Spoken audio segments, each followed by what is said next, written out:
Rest எடுக்கலாம் leave போட்டேன். சரி அம்மா கொஞ்சம் துணியெல்லாம் துவைச்சு வச்சிருந்தாங்களா, அதை பின்னாடி காய போட்டுட்டு இப்பதான் வரேன். வாங்க பெரியம்மா உள்ள வாங்க. அக்கா வேலைக்கு போயிட்டாலாம் இருக்குது. வழியில அந்த ஆட்டாங்க உட்காந்துட்டு இருந்தாங்களா திணிடா, அவங்க தான் பார்த்து சொன்னாங்க உங்க அக்கா இன்னைக்கு வேலைக்கு போயிருக்கிறான்னு. ஆமா பெரியம்மா, அம்மா வீட்டுல தான் இருந்தாங்க. இப்ப இந்த 2-3 நாளா தான் போனாங்க. அது 100 நாள் வேலைக்கு கூப்பிட்டுருந்தாங்களா, அதுக்குதான் பெரியம்மா போயிருக்கிறாங்க. மதியானம் வந்துருவாங்க பெரியம்மா, 2 மணி 3 மணிக்கெல்லாம் வந்துருவாங்க. வாங்க பெரியம்மா உள்ள வாங்க.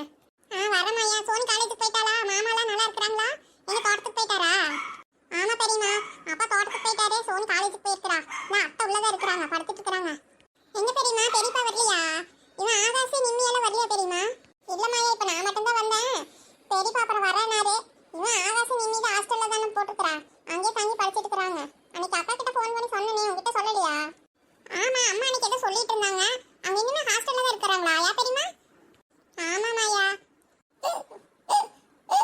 என்ன சித்தக்கா ரொம்ப நேரமா விக்கல் வந்துட்டே இருக்குது, தண்ணி குடிச்சுமா இன்னும் விக்கல் நிக்கல? ஆமா சின்னப்புல, என்னன்னு தெரியல, காலையில இருந்து ஒரே விக்கலா இருக்குது. யார் நினைக்கிறாங்கன்னு என்ன ஒன்றும் தெரியல. நினைக்கிற காலா இல்ல, யாரோ ஒருத்தர் நினைச்சிட்டு தான் இருப்பாங்க. சரி வேணா இன்னும் கொஞ்சம் தண்ணி குடிங்க. போதும் போ, எவ்வளவு தண்ணி தான் குடிக்கிறது. சொல்லுமாயா. அம்மா என்னம்மா பண்ணிட்டு இருக்கீங்க? இனி வேலைக்கு வந்து என்னடி பண்ணுவாங்க? வேலை தான் பார்த்துட்டு இருக்கிறாயா? என்னாச்சு, ஏதோ முடியலையா ரொம்ப? இல்ல அகிலா குட்டிக்கு ஏதாவது வலி ஏதாவது வந்திருக்குது, ஏதாவது சொன்னாலா? என்ன திடீர்னு ஃபோன் பண்ணிருக்கா? ஏன் சாமி என்னாச்சு? இல்லம்மா எனக்கு ஒண்ணும் இல்ல, பெரியம்மா வந்திருக்காங்கம்மா. எனக்கு பெரியம்மாவா? எந்த பெரியம்மா சொல்ற? மா எந்த பெரியம்மா சொல்லுவ? கீதா பெரியம்மா வந்திருக்காங்க. எனக்கு கீதாவா வந்திருக்கா? என்ன திடீர்னு வந்திருக்கா? ஃபோனும் பண்ணல ஒண்ணும் பண்ணல, வரேன்னு சொல்லிதான் நான் வீட்லயே இருந்திருப்பனே. பொஸ்கன் வந்து நிக்கிறா. என்ன குடு குடு, அவகிட்ட போன குடு. சரிம்மா இந்தாங்க பெரியம்மா, அம்மா பேசுறாங்க. ஹலோ அக்கா, என்னக்கா வேலைக்கு போயிட்டியா? ஆமாடி கீதா, என்ன சொல்லாம கொள்ளாம பொஸ்கன் வந்து நிக்கிற? ஒரு வார்த்தை சொல்லியிருந்தா நான் வீட்லயே இருந்திருப்பேன்ல. இன்னைக்கு தான் நீ வேலைக்கே வந்த. சரிக்கா பரவாயில்ல பரவாயில்ல, நீ வேலையை முடிச்சிட்டு வா, நான் வீட்ல இருக்கிறேன். சரி சரி இருப்பீல, அவசரமா ஓடிடாதடி, இரு நான் வர வரைக்கும். மத்தியானம் 2 மணிக்கெல்லாம் வந்துருவேன். வாக்கா வாக்கா, நான் போக மாட்டேன், இங்கே தான் இருப்பேன். வா வா. சரிடி வைக்கிறேன், நான் வந்துடுறேன் சீக்கிரம். சரிக்கா. என்ன சித்தக்கா யார் வந்திருக்கிறா? அதான் சின்ன புள்ள என்ற தங்கச்சி கீதா வந்திருக்கிறா. ஐயோ அவ மட்டும் தான் வந்திருக்கிறாளா? பிள்ளைங்க அவங்க வீட்டுக்காரெல்லாம் வந்திருக்கிறாரு, கேட்கவே இல்லையா நானு? அதானே, உங்க தங்கச்சி பேசினது எல்லாத்தையும் மறந்துட்டீங்க மற்றவங்களே எல்லாம். சரி சரி விடுங்க, இதுக்கு தான் விக்கல் வந்துட்டே இருந்தது என்னமோ. அப்படிதான் நடக்குது சின்ன புள்ள. நான் வேணா வீட்டுக்கு போகட்டுமா? அக்கா இன்னும் 2 மணி நேரம் தான், மணி 12 போகுது. சித்த நேரத்தில் சாப்பிட்டது அப்புறம் கொஞ்சம் உட்காந்துட்டு கிளம்பிடலாம். அதான் 2 மணிக்கெல்லாம் முடிஞ்சு இன்னைக்கு போயிடலாம். நீங்கள் வேலை முன்னாடி போவீங்களாமா? ஏன்னா நீ கொஞ்ச நேரம் இருந்தீங்கன்னா முழு சம்பளம் கிடைக்கும். ஆமா அவ வேற சரி இருக்கறத சொல்லியிருக்கிறா, இல்லாட்டி அப்பா வந்தாலும் பொஸ்கன் உடனே கிளம்புறா நிப்பா. அதான் யோசிச்சா இருக்கிறான்னு சொல்லியிருக்கிறா. சரி அப்ப செஞ்சுட்டே போலாமா? ஆமாக்கா நீ கொஞ்ச நேரம் தானே, பார்த்துக்கலாம் வாங்க. இன்னொரு 4 சட்டி மண்ணு வலிச்சு போட்டுட்டா அப்புறம் டைம் போயிடும், அப்புறம் கிளம்பிடலாம். ஆமால சரி வா வா, நிக்க வேண்டாம், நான் தண்ணி பாட்டில் வச்சுட்டு வந்துடுறேன். நட உட்காருங்க பெரியம்மா, நான் போய் தண்ணி எடுத்துட்டு காபி போட்டு எடுத்துட்டு வரேன். இல்லம்மா ஏன் பரவாயில்ல, நீ ரெஸ்ட் எடு, அப்புறமே காபி குடிச்சுக்கலாம். இப்போ ஒன்றும் அவசரம் இல்லை, நான் வர வழியில குடிச்சிட்டு தான் பஸ் ஏறினேன், அப்புறமா குடிச்சுக்கலாம். சரி இருங்க பெரியம்மா, தண்ணி வச்சு எடுத்துட்டு வரேன், உட்காருங்க. மாயா யார் வந்திருக்கிறாங்க? யார்கிட்ட பேசிட்டு இருக்கிற? அதெல்லாம் நான் தான் வந்திருக்கிறேன். அண்ணி வாங்க வாங்க, எப்போ வந்தீங்க நீ? நீங்க வருவீங்கன்னு பெரிய அண்ணி சொல்லவே இல்லை. ஆமா அவளுக்கே தெரியாது, நானும் சொல்லாம தான் வந்தேன் திடீர்னு. நீ நல்லா இருக்கிறியா? எத்தனை மாசம் ஆச்சு? ஆஸ்பத்திரிக்கெல்லாம் கரெக்டாக போயிட்டு வந்துட்டு இருக்கிறியா? செக்கப்க்கெல்லாம் போறியா? யாகிலா என்ன சொல்றாங்க? நீ எத்தனை தேதி இருக்குது டெலிவரிக்கு? எல்லாம் செக்கப்க்கெல்லாம் போயிட்டு வந்துட்டு தான் இருக்கிறேன் நீ. அதெல்லாம் பெரிய அண்ணி கரெக்டாக அந்த டைமுக்கு கூட்டிட்டு போயிடுவாங்க. அதெல்லாம் இருக்கட்டும், எனக்கு டெலிவரிக்கு இன்னும் 1 மாசம் இருக்கிறேன் நீ. 8 மாசம் முடிய போகுது, இன்னும் 1 மாசம் இருக்குது. கரெக்டாக ஒரு 35 நாள் 40 நாளாக தான் இருக்குது நீ டெலிவரிக்கு. ஓ அப்படியா? சரி சரி. எங்க தம்பி எங்க வந்தாரா? எப்போ வந்தீங்க? அவன் சொல்லவே இல்லை. வளகாப்பு கூட ஃபோனும் பண்ணல ஒன்றும் பண்ணல. நான் ஒருத்தி இருக்கிறாங்கிறத எல்லாரும் மறந்துட்டீங்க. அப்படியெல்லாம் ஒன்றும் இல்லை நீ, பெரிய அண்ணி தான் சரி சிம்பிளாகவே வச்சுக்கலாம் நாங்கள். அதுவும் இல்லாமல் எங்கள் மாமியாரும் அதே மாதிரி தான் சொன்னாங்களா, சரி அதனால இங்கே பக்கத்துலேயே எல்லாரும் கூப்பிட்டு சிம்பிளாகவே அப்படியே வீட்டிலே வச்சுட்டோம் நீ. அதனால கூப்பிடலையாட்டிருக்கு தண்ணிமா. இருக்கட்டும் இருக்கட்டும் வரட்டும் கேட்குறேன். என்ன நீமா உங்களுக்கு விக்கல் வருது? மாயா எங்கே போன? அண்ணிமா தண்ணி எடுத்துட்டு வா. தண்ணி எடுத்துட்டு தான் போயிருந்தா. என்ன தெரியுமா, தண்ணி குடிங்க. கொண்டா. அக்கா தான் நினச்சிட்டு இருக்கிறாளாட்டுக்கு சொல்லாமல் வந்திருக்கிறேன்னு, அதான் விக்கல் இருக்குது. ஆமா ஆமா, எப்ப பார்த்தாலும் விக்கல் எடுத்தா அவங்க நினைச்சுக்கிறாங்க, இவங்க நினைச்சுக்கிறாங்க, எங்க அக்கா நினைச்சுக்குது, எங்க தங்கச்சி நினைச்சுக்குதுன்னு இதே வேலையா போச்சு உங்களுக்கு. தண்ணி குடிங்க தண்ணி குடிங்க. தண்ணி சரியா குடிக்காதனாலதான் விக்கல் வருது. அது சொன்னா யார் கேட்க போறா? விடுமையா, அவங்களாம் அப்படியே சொல்லி பழகிட்டாங்க. அதெல்லாம் நம்ம சொன்னாலும் கேட்க மாட்டாங்க, அதெல்லாம் அப்படியே நினைச்சுக்குவாங்க. நீங்க குடிங்க நீமா.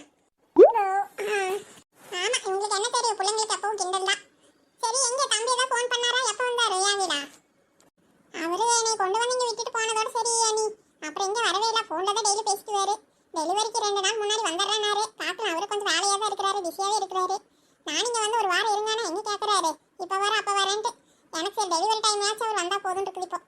ஆமா, எல்லா வீட்லயும் அப்படிதான் இருக்கிறாங்க. வேலை இருந்தாலும் இல்லாட்டி நாமளையும் அப்படிதான்.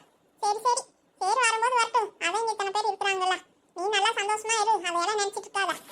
இல்லைங்க, நீ நான் அதை பத்தியெல்லாம் யோசிக்க மாட்டேன். சும்மா கேட்டேன், அவரை இப்ப வர அப்ப வரேன் பாரு, தெரிஞ்ச விஷயம் தானே. அதனால நான் அதெல்லாம் பெருசா எடுத்துக்க மாட்டேன். இன்னும் அண்ணா அண்ணி மாயா சோனி எல்லாம் இருக்காங்களா, அதுவே எனக்கு ஜாலியா தான் இருக்கும். நான் நல்லா தான் இருக்கிறேன். நீ ஆமா, அப்படிதான் இருக்கணும். சும்மா அவங்க வரலன்னு யோசனை பண்ணிட்டே இருந்தோம்னா உன்னோட உடம்பு தான் கெட்டு போயிடும். பாத்துக்கோ, நீ அதெல்லாம் நினைச்சிட்டு இருக்க கூடாது. வரும்போது வரட்டும்னு விட்டுருவோம். ஆமாங்க, நீ நானும் முதல்ல அப்படியே யோசனை பண்ணிட்டே இருப்பேன். அப்போ மூட் அவுட் ஆகும், கஷ்டமா இருக்கும். இப்ப அதை பத்தியெல்லாம் நினைக்கிறது இல்ல. எங்க போனாலும் இங்க தானே வரணும் அப்படின்ட்டு நான் அப்படி நினைச்சுக்கிறது. அதெல்லாம் 2 வாட்டி 3 வாட்டி ஒரு நாளைக்கு வீடியோ கால் பண்ணுவாரு நீ, அதனால அப்படியே பேசிக்குவேன். சரிங்க பெரியம்மா, உட்காருங்க. ஃப்ரெஷ் அப் ஆயிட்டு வரீங்களா? உங்களுக்கு சாப்பிட எடுத்துட்டு வரேன். கொஞ்ச நேரம் போகட்டுமா, அக்கா வரட்டும், அப்புறம் சாப்பிட்டுக்கலாம். அண்ணி, பெரிய நீ வரக்கு இன்னும் டைம் இருக்கு. அது வரைக்கும் நீங்க சாப்பிடாம இருக்கீங்க, நீங்க சாப்பிடுங்க. இல்ல அக்கா வரட்டும், அப்புறமே சாப்பிட்டுக்கலாம். நீங்க வேணா சாப்பிடுங்க. சாப்பிட்டீங்களா இல்லையா? நாங்க 2 பேரும் இப்பதான் அண்ணி கொஞ்ச நேரத்துக்கு முன்னாடி தான் சாப்பிட்டுட்டு, சரி நான் டேப்லெட் சாப்பிட போயிருந்தேன். அப்புறம் மாயா கொஞ்சம் துணி காய் போடணும்னு பின்னாடி பக்கம் போயிருந்தா. நாங்க சாப்பிட்டாச்சு. நீங்க கொஞ்சம் சாப்பிட்டுட்டு உட்காருங்க. இல்லம்மா, கொஞ்ச நேரம் ஆகட்டும். என்ன மலர் சீதா, ஏன் நின்றுட்டே இருக்கிறீங்க? கிளம்பலையா? வாங்க போலாம். போலாக்கா, கிளம்போனே. நானும் அதுக்கு தான் நின்றுட்டு இருக்கிறேன். இந்த சின்ன பிள்ளையும் நிலாவும் அந்த மம்டி சட்டியெல்லாம் எடுத்து எங்கே வச்சுட்டு வரேன். நாங்க அதை அண்ணாடி வீட்டுக்கு எடுத்துட்டு போயிட்டு எடுத்துட்டு வர முடியல, இங்கே எங்கேயாச்சும் வச்சுட்டு வரேன் இருங்க. நாங்க 2 பேர் போனவங்க ஆளவே காணோம். சரி அதான் வரட்டும்னு சொல்லி அப்படியே நின்றுட்டு இருந்தோம். ஆனா அவங்க 2 பேர் வச்சுட்டு அவங்க வந்துருவாங்க. வாங்க நாம போலாம். நானும் போற வழியில அப்படியே தோட்டத்து பக்கம் போய் மாடுங்களெல்லாம் ஓட்டிட்டு வீட்டுக்கு போகணும். அந்த பாபு பையன் பால் கறக்கிறதுக்கு போக சொல்லிட்டேன். சரி வரும்போது எப்படி நமக்கு நேரத்தில் தானே போவோம், போறப்ப அப்படியே மாடு பத்திட்டு போகலான்ட்டு அவனை போக சொல்லிட்டேன். வாங்க, அவளுக்கு வச்சுட்டு வந்துருவாங்க, நம்ம போகலாம். அப்படிங்கிறீங்களா? சரி இருந்து சத்தம் கொடுத்துட்டு போகலாம். சின்னப்புள்ள, அடியே சின்னப்புள்ள, சின்னப்புள்ள எங்க போனாலுமே தெரியல. ஏ சின்னப்புள்ள, நிலா. சொல்லு சீதாக்கா, நீங்க போங்க, நாங்க வர்றோம். அதுக்கு தான் நீ கூப்பிட்டேன். நான் போகட்டுமா, கிளம்பட்டுமா? நீங்க வச்சுட்டு வரீங்களா? நீங்க போங்க, நாங்க வர்றோம். சரி, அப்ப நானும் மலரும் காளி மக்காவும் போறோம். நீங்க 2 பேரும் வாங்க பின்னாடி. சரிக்கா. சரி வாங்க காளி மக்கா, அதான் அவங்க அப்புறமேல் வராங்களாமா. வாங்க நம்ம போலாம். வா மலர். ஆமா, அவங்க 2 பேரும் வச்சுட்டு அப்படியே ஊரெல்லாம் சுத்திட்டு பொறுமையா வரட்டும், நம்ம போலாம். ஆமாக்கா, நானும் இன்னைக்கு கொஞ்சம் சீக்கிரம் போலாம் தான் நினைச்சேன். இந்த ஊர்ல இருந்து பிறந்தா வந்திருக்கிறா. யாருக்கா? கீதாக்காவா? ஆமா மலரே, கீதா தான் வந்திருக்கிறாளாட்டு இருக்குது. நான் வீட்டுக்காரு பிள்ளைங்களாம் வந்திருக்கிறாங்களா இல்ல அவ தனியா வந்திருக்கிறாளான்னு ஒன்றும் தெரியல. போன்ல எதுவுமே கேட்கல. நான் இங்க வேலை காட்டுக்கு வந்ததுக்கு அப்புறம் தான் ஃபோன் பண்ணா. சரி வீட்டுல இரு, 2 மணிக்கு மேல வந்துருவா அப்படின்னு. சரிண்ணா, வீட்டுல தான் இருப்பா. போய் பார்த்தாதான் தெரியும் யார் யார் வந்திருக்கிறாங்க என்னன்ட்டு. என்ன பொசுக்குன்னு என்ன திடீர்னு வந்திருக்கிறா, என்ன ஏதுன்னு ஒன்றும் தெரியல. சரி அதான் கொஞ்சம் சீக்கிரம் போகலான்னு பார்த்தா அதான் இவங்க வேற வர அப்படின்ட்டு நின்றுட்டு இருந்தாலுங்களா. சரி நல்ல வேலை, காலையில் உட்காந்து நம்ம முன்னாடி போகலாங்கிறாங்க. சரி அப்போ அவங்க பொறுமையாக வரட்டும், நம்ம போகலாம். சரி சீதாக்கா, நீ வீட்டுக்கு போய் பாரு, நானும் இப்படியே வீட்டுக்கு கிளம்புறேன். ஏன் மலரு, வீட்டுக்கு வந்துட்டு போ. இன்னும் பிள்ளைங்க வர டைம் இருக்குதுல்ல, வா. இல்லக்கா பரவாயில்ல, காலையில எல்லாம் கொஞ்சம் அப்படியே துணி கிணி எல்லாம் துவைச்சு போட்டுட்டு வந்தேன். எல்லாம் வெயில காஞ்சிட்டு இருக்கும், போய் எல்லாம் எடுத்து மடிச்சு வைக்கிறேன். பாத்திரம் கூட கொஞ்சம் கழுவாமையே போட்டு வச்சுட்டு வந்துட்டேன். நான் போயிட்டு அப்புறமே சாயங்காலம் வேணா வரேன். பிள்ளைங்க காலேஜ்ல இருந்து வரட்டும், வந்ததுக்கப்புறம் வேணா அப்புறமா சாயங்காலம் வரேன். நீங்க வாங்க, தங்கச்சி வேற யாரோ வந்திருக்கிறாங்கன்னு சொன்னீங்களா, போய் பாருங்க, பேசிட்டு இருங்க, நான் அப்புறமா வரேன். சரியாக்கா? சரி மலரு. சரி பிள்ளைங்க வந்ததுக்கு அப்புறம் வேணா வா. சரியா? நான் அப்படி வீட்டுக்கு போகட்டுமா? சரி சீதாக்கா, நீங்க வாக்கு போங்க, நானும் இப்படி கிளம்புறேன். சரி மலரு. என்ன திடீர்னு வந்திருக்கிறான்னு சொல்றான், என்ன ஏதுன்னு ஒன்றும் தெரியலையே. இப்படியெல்லாம் அவ்வளோ சீக்கிரம் வரமாட்டா, என்னன்னு தெரியலையே. சீக்கிரம் போய் என்ன ஏதுன்னு கேட்கணும். வர மாதிரி இருந்தால் எப்போ ஃபோன் பண்ணிட்டு தான் வருவா. இன்னைக்கு எதுவும் சொல்லாம கொள்ளாம வந்திருக்கிறான். எங்க சின்ன பிள்ளை, இவங்க ஒருத்தருங்கான எல்லாருமே போயிட்டாங்களா? ஆமாடி நீடா, எங்கள் அண்ணியும் ஏதோ மாடு ஓட்டிட்டு போகணுன்ட்டு தோட்டத்து பக்கம் போயிட்டு அப்படியே வீட்டுக்கு போகிறேன்ட்டாங்க. அதை சீதாக்காவுக்கு காலையிலேருந்தே வேலை ஓடலை. 11 மணிலேருந்தே துளி குதிச்சிட்டு இருக்கிறாங்க. அவங்க தங்கச்சி ஃபோன் பண்ணிட்டுருக்காங்க, அவங்க யாரும் வந்திருக்கிறாங்களாமா, அந்த கீதாக்கா. அதனால் அதுக்கு வேலையை ஓடலை, வீட்டுக்கு போகிறதுலே குடியே இருக்குது. அப்புறம் மலரக்காவும் போயிட்டாங்க அவங்க கூடியே. நம்ம தான் போகணும், வா. ஓஹோ, சீதாக்கா வீட்டுக்கு விருந்தாளி வந்திருக்கிறாங்களா? ஆமாம். சரி வா, அப்போ நம்ம மெதுவாக போட கிடக்குது. பொழுதோட போய் வீடு சேர்ந்தாலே போதும், நம்மள யார் கேட்குறாங்க? இவங்களுக்காக தான் நாமளே சீக்கிரமாக போகணும். அதான் அவங்க முன்னாடி போயிட்டாங்களா, நம்ம பொறுமையாக மெதுவாக போகலாம். வா. வாடி, அன்னைக்கு மாதிரி ஏதாவது தோப்பு வழியில் அப்படியே தேங்காய் இருந்தா எடுத்து போட்டுட்டு அப்படியே போகலாமா மெதுவா? இந்நேரத்துல இருந்து வீட்டுக்கு போய் என்ன பண்ணுறோம்? நீ சொல்கிறது சரிதான், நமக்கு வீட்டுக்கு போய் என்ன வேலை இருக்குது? அதே எங்கள் அத்தையை எல்லா வேலையும் செஞ்சுக்குவாங்க. அது மீறி போனாலும் கிளவி அது இதுன்னு எதையாவது தேவையில்லாம பேசிட்டு இருக்கும். சரி வா, நம்ம மெதுவாக எங்கேயாச்சும் போய் கொஞ்சம் நேரம் திண்ணியில் எங்கேயாவது மரத்துக்கடியே உட்காந்துட்டு அதுக்கப்புறமா மெதுவாக போகலாம். கொண்டு வந்து சாப்பாடு வேறு தீர்ந்து போச்சு, ஆனால் பசிக்குமே. அதானடி சாப்பிட்டா, கொஞ்ச நேரம் தான் ஆச்சு, அதுக்குள்ளேயுமா பசிக்குது? வா, அங்கே ஏதாவது மாங்காய் எங்கே கிடச்சதுன்னா அப்படியே கடிச்சு சாப்பிட்டுட்டு சித்த நேரம் உட்காந்துட்டு அப்புறமா போகலாம். இப்போ இருந்து போய் அங்கே என்ன பண்ணுறது? எங்கள் அளவி அங்கே எங்கேயாச்சும் நாயும் பேசிட்டு உட்காந்துட்டு இருக்கோம். இப்போ போனால் வீட்டில் அந்த வேலை செய்ய இந்த வேலை செய்யுன்ட்டு அதையா சொல்லிட்டு இருக்கோம். அதனால மெதுவாகவே போனால் போதும். மாங்காய் சாப்பிட்டு சாப்பிட்டு போர் அடிக்குதுடி, நிறைய மாங்காய் சாப்பிட்டுட்டோன்னு நினைக்கிறேன். பேசாம ஒன்று பண்ணலாமா? என்ன பண்றது? அடி இந்த வரக்கால போனான்னு வையே, மக்கா சோள தோட்டம் போட்டுக்கிறாங்கல்ல, அதில் கொஞ்சம் பொறிச்சிட்டு போகலாண்டி. அப்படியே அப்படியே போகிற வழியில் வாழைத்தோப்பும் இருக்குது இல்லை, ஏதாவது வாழைப்பழம் இருந்துச்சுன்னா அதையும் கொஞ்சம் பொறிச்சிட்டு போகலாம். அதுவும் சரிடா. நேற்று வந்து கொய்யாப்பழம் பொறிச்சிட்டு போனான். இன்னைக்கு மக்கா சோளமும் வாழைப்பழமா ரெண்டுமே கிடைச்சாலும் சரி, இல்லை ஒன்று கிடைச்சாலும் சரி, கிடைக்கிறது லாபம் தான். சரி வா, நீ சொல்கிறபடியே வக்காலையே போகலாம்.